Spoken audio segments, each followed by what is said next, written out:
Terima kasih pemirsa, Anda kembali bersama kami di Create Up Wiki. Saat ini kan banyak sekali informasi-informasi mengenai gangguan kesehatan, entah itu makanan yang tidak sehat lah, bahan baku makanan yang kurang bergizi. Nah, kayaknya kalau kita mencoba untuk urban farming, hidroponik kayaknya menarik ya.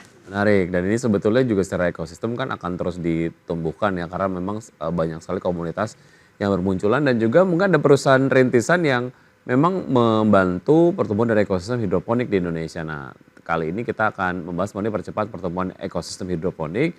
Sudah tersambung melalui video conference ada Pak Ade Rahadian, adalah CEO dari Hydroponic ID. Apa kabar Pak Ade?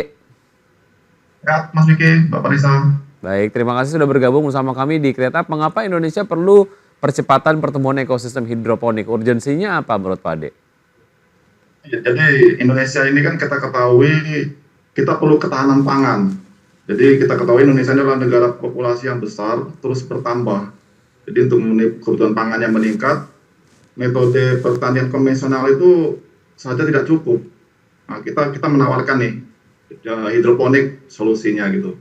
Kemudian optimalisasi lahan. Ya, lahan pertanian yang subur semakin berkurang akibat urbanisasi dan perubahan iklim. Maka hidroponik salah satu solusinya. Kemudian ya, silakan dilanjutkan Pak Ade.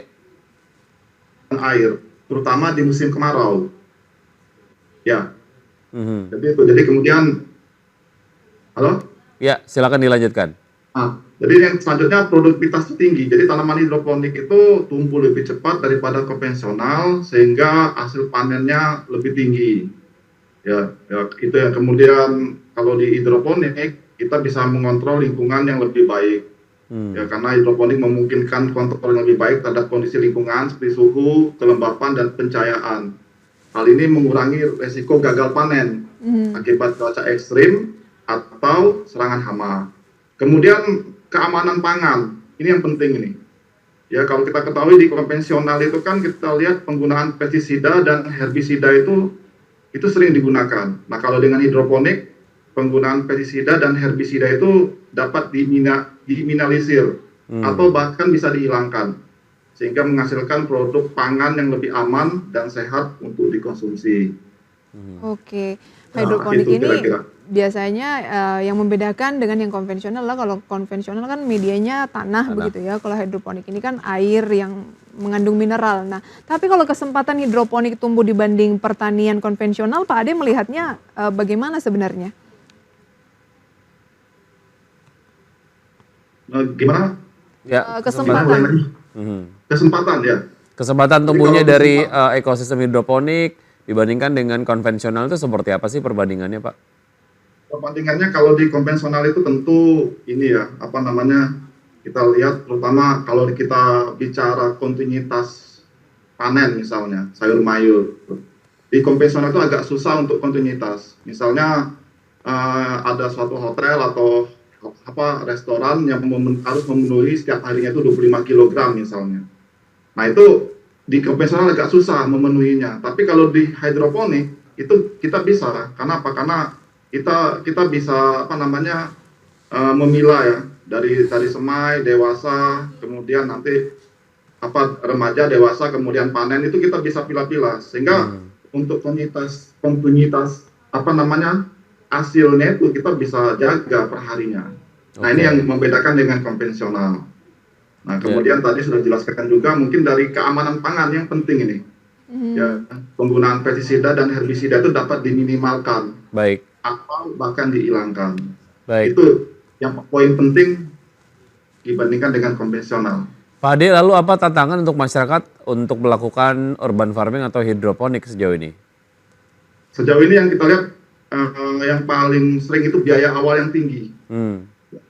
Nah, kalau konvensional kan kita lihat hanya dengan tanah yang subur bisa dilakukan. Tapi kalau hidroponik itu membutuhkan biaya instalasi sistemnya, kemudian peralatannya, belum lagi nanti sistem pengairan, pompa dan sebagainya. Kemudian yang kedua itu pengetahuan dan keterampilan. Nah, ini tantangan kita karena pengetahuan dan keterampilan di bidang hidroponik ini di Indonesia ini sangat minim. Ya. Nah, kemudian ketersediaan sumber daya dan peralatan. Ini juga karena beberapa apa namanya bahan baku dari misalnya media tanam dari hidroponik itu masih impor. Baik. Wow, media tanamnya juga masih impor begitu ya. Lantas Masih impor. apa Ya. nih Pak Ade solusi dari Hydroponic ID yang ditawarkan? Nanti akan kita ulas di satu segmen terakhir, kita jeda terlebih dahulu Pak Ade. Baik, dan pemirsa bersama kami saja kami akan segera kembali. Terima kasih pemirsa, Anda masih di Create Up dan kita masih berbincang bersama dengan Pak Ade dari hydroponic.id begitu ya Pak. Tadi Anda mengatakan bahwa banyak sekali sebenarnya tantangan dari melakukan penanaman hidroponik, yaitu ya medianya yang mahal, kemudian juga ada bagian-bagian yang harus melakukan impor. Nah, solusi apa yang Hydroponic ID tawarkan? Ya. Jadi kita yang pertama kali yang kita lakukan tentu ada di program sarap kita yang namanya gerakan 1 juta petani hidroponik. Maka kita melakukan edukasi dan pelatihan. Ada dua program, ya, program pelatihan. Yang pertama secara offline langsung di greenhouse. Jadi ada dari Sabang sampai Merauke kita sudah kerjasama dengan beberapa greenhouse. Nah di sana nanti yang berminat langsung pelatihannya di greenhouse. Kemudian materi secara edukasi online. Sehingga nanti target kami di 2030 gerakan 1 juta hidroponik ini akan bisa tercapai. Nah, kemudian solusi selanjutnya akses ke teknologi dan sumber daya. Nah ini akses, kita membangun sebuah aplikasi Hydroponic ID, kemudian di aplikasi itu nanti apapun tentang masalah hidroponik itu akan bisa diselesaikan di aplikasi itu. Rencana kedepannya seperti itu. Nah, tapi untuk saat ini prosesnya masih edukasi saja tentang hidroponik di aplikasi tersebut. Oke, muatan workshopnya, ya silakan dilanjutkan Pak. Ya, kemudian kita mau disrupsi besar-besaran di bidang hidroponik, karena hidroponik ini tantangan yang paling utama itu masalah listrik. Ya. Nah ini listrik kalau kita bicara di Jawa mungkin tidak masalah ya, tapi kalau kita bicara di Indonesia Timur listrik ini menjadi kendala gitu loh. Maka kita membuat suatu alat hidroponik, sistem hidroponik tanpa listrik. Nah itu progresnya sudah sampai di mana Pak?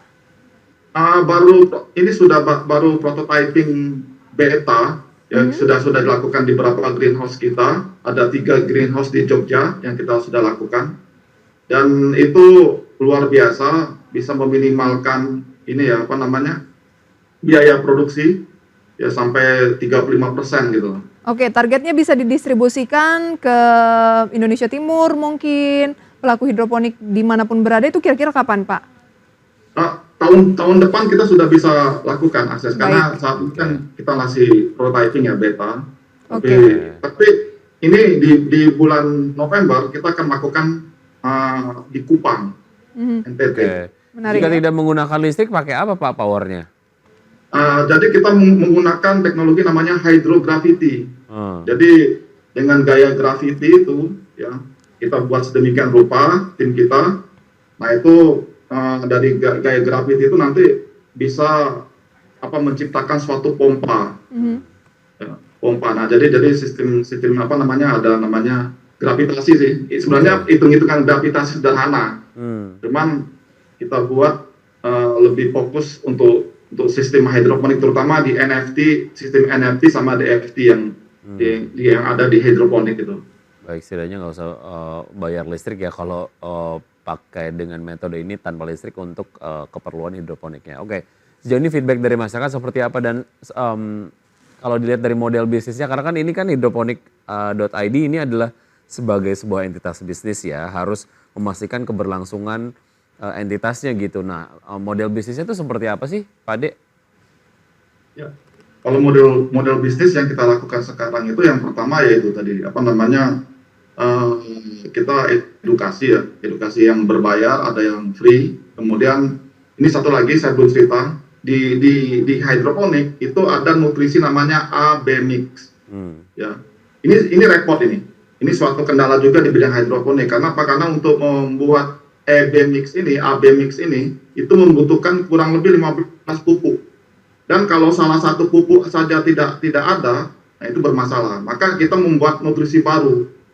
Cuma satu nutrisi saja yang kita beri nama Hydromix. Nah nanti dari Hydromix inilah sistem bisnis model bisnisnya akan kelihatan. Karena apa? Karena nutrisi itu sangat tergantung ya, hidroponik sangat tergantung dari nutrisi. Baik, tapi bahan bakunya lebih banyak masih impor juga? Enggak, bahan bakunya dari nabati. Oh, Di oke. Jogja kita ada beberapa fakultas pertanian, beberapa Baik. universitas yang kita kerjasama. Gitu. Lebih murah dari AB Plus? Lebih murah dan Lebih murah, ya? lebih hemat. Baik, Pak Ade, tadi satu lagi ya pertanyaan Wiki tadi mengenai komunitas yang Anda bilang menargetkan 1 juta. Nah, feedbacknya sejauh ini untuk hydroponic.id, workshop dan lain sebagainya tadi itu seperti apa? Ya, kalau feedback dari peserta itu mereka pertama itu tanggapannya positif. Ada beberapa peserta karena baru pertama ya, antusiasmenya itu luar biasa karena mereka melihat ini ada potensi ke depannya untuk untuk produktivitas dan efisiensi dalam pertanian gitu. Sukses selalu untuk hydroponic.id, terutama tadi ada prototipe soal menghemat listrik gitu ya. Semoga sesuai target tahun depan sudah bisa didistribusikan. Sampai berjumpa kembali Pak Ade. Terima kasih Pak Ade, sukses selalu, sampai jumpa. Terima kasih. Sebelum kami akhiri, pemirsa kami tampilkan kembali data update dari Bursa Efek Indonesia mengenai perdagangan di sesi pertama hingga pukul 9:28 waktu Indonesia Barat. Ya, IHSG sejauh ini bergerak menguat ya dengan penguatan 0,48% di level 7.322,904. Dan top gainer sejauh ini ada Puri, ada BSBK, Kepik, BP, PSAB, ASA, BSML, Antam, DSSA, dan Dian. Kemudian top losers pemirsa ada SOTS, Guna, Hill, SPRE, OPMS, Suri, Blast, MANG, LABS, dan Part, di mana SOTS turun 17%, Guna turun 11,89%. Demikian review singkat pemirsa, update perdagangan sampai dengan saat ini. Sudah 90 menit kami menemani Anda dalam Power Breakfast. Ya, semoga pembahasan hari ini dapat menjadi referensi dan sumber informasi untuk Anda. Tetap berada informasi Anda hanya di IDX Channel, your trustworthy and comprehensive investment reference. Dan jangan lupa untuk menyaksikan program Market Review yang akan tayang pukul 10 waktu Indonesia bagian Barat. Ya pemirsa, dan karena urusan masa depan harus terdepan, aku investor saham. Prisa Samudatu pamit. Baik Adrian, sampai jumpa.